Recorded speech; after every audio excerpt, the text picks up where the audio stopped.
안녕하세요, 수험생 여러분. 여러분의 경제학 합격 가이드 짱박사입니다.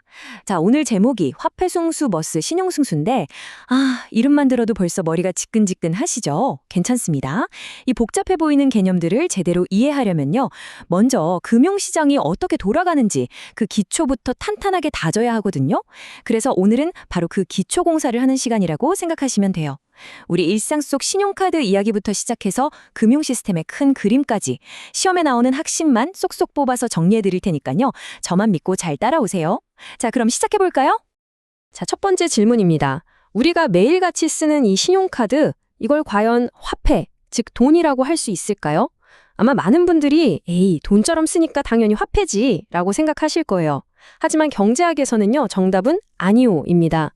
왜 그럴까요? 지금부터 그 결정적인 차이가 뭔지 제가 명확하게 짚어드리겠습니다. 네, 그럼 왜 신용카드는 화폐가 아닌지, 그리고 우리가 흔히 체크카드라고 부르는 직불카드와는 도대체 무엇이 다른 건지 본격적으로 한번 비교 분석해 보겠습니다. 이 둘의 차이를 묻는 문제는요, 시험의 단골 취재 포인트니까 이번 기회에 아주 확실하게 정리하고 넘어가자고요. 자, 핵심은 바로 이겁니다. 지불의 연기. 우리가 신용카드를 딱 긁는 그 순간, 실제로는 카드사가 우리를 대신해서 가게에 돈을 먼저 내주는 거예요. 그리고 우리는 뭐죠?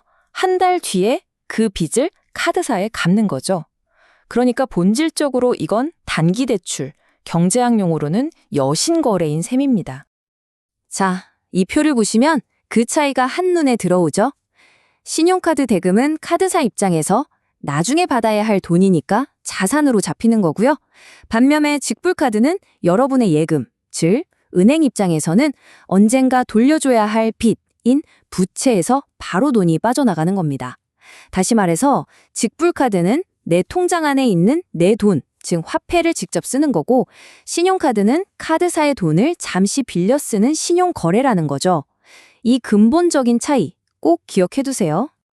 좋습니다. 신용카드라는 개인의 빚에 대해서 알아봤으니까 이제는 스케일을 좀 키워서 기업이나 정부 같은 더 큰 주체들이 단기적으로 돈을 빌리고 빌려주는 시장, 바로 할인 시장으로 넘어가 보겠습니다. 이 할인 시장에서는요, 정부나 중앙은행, 기업, 금융기관들이 1년 미만의 단기 자금을 급하게 빌리거나 잠깐 굴릴 때 사용하는 다양한 상품들이 거래됩니다. 어음, CD, RP, 용어들이 좀 낯설게 느껴지시죠? 괜찮아요. 각각 누가 왜 사용하는지만 알면 아주 간단합니다. 하나씩 한번 뜯어보죠. 먼저 어음입니다. 어렵게 생각할 거 없어요. 그냥 나중에 이만큼 돈 갚을게요 라고 약속하는 증서, 일종의 쪽지라고 생각하시면 돼요. 특히 기업들이 급하게 운전자금이 필요할 때 자금을 마련하기 위해서 발행하는 기업어음, 우리가 CP라고 부르는 게 대표적입니다. 다음은 통화안정증권. 이건 발행 주체가 아주 특별해요. 바로 한국은행이라는 점. 이게 특징이죠. 그럼 한국은행이 이걸 왜 발행할까요? 맞습니다. 바로 시중에 풀린 돈의 양, 즉 통화량을 조절하기 위해서예요. 경기가 너무 과열됐다 싶으면 통한증권을 발행해서 돈을 싹 빨아들이고, 반대로 경기가 너무 안 좋다 싶으면 이걸 다시 사들여서 시중에 돈을 푸는 아주 중요한 정책 수단인 셈이죠.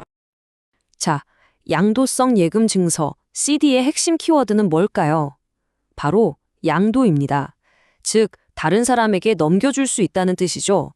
은행 정기예금 증서를 가지고 있다가 만기가 되기 전에 급하게 돈이 필요해지면 이걸 다른 사람한테 팔아서 현금으로 바꿀 수 있는 상품이다. 이렇게 생각하시면 쉽습니다.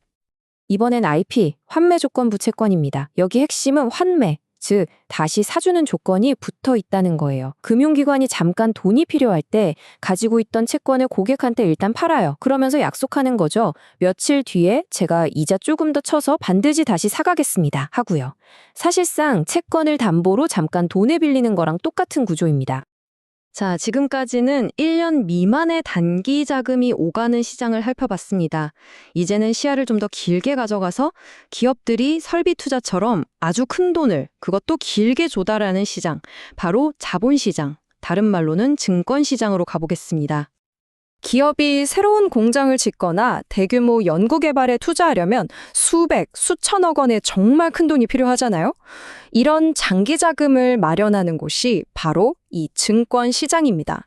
주식을 발행해서 투자자를 모으거나 아니면 채권을 발행해서 돈을 빌리는 거죠. 자, 그럼 이렇게 우리가 살펴본 다양한 금융시장들을 아우르는 전체적인 시스템의 틀, 그러니까 금융제도는 어떻게 구분될까요? 특히 우리나라의 경우는 어떤 모습을 하고 있는지 그것도 함께 살펴보겠습니다. 아니, 근데 금융제도라는 게 도대체 왜 필요할까요?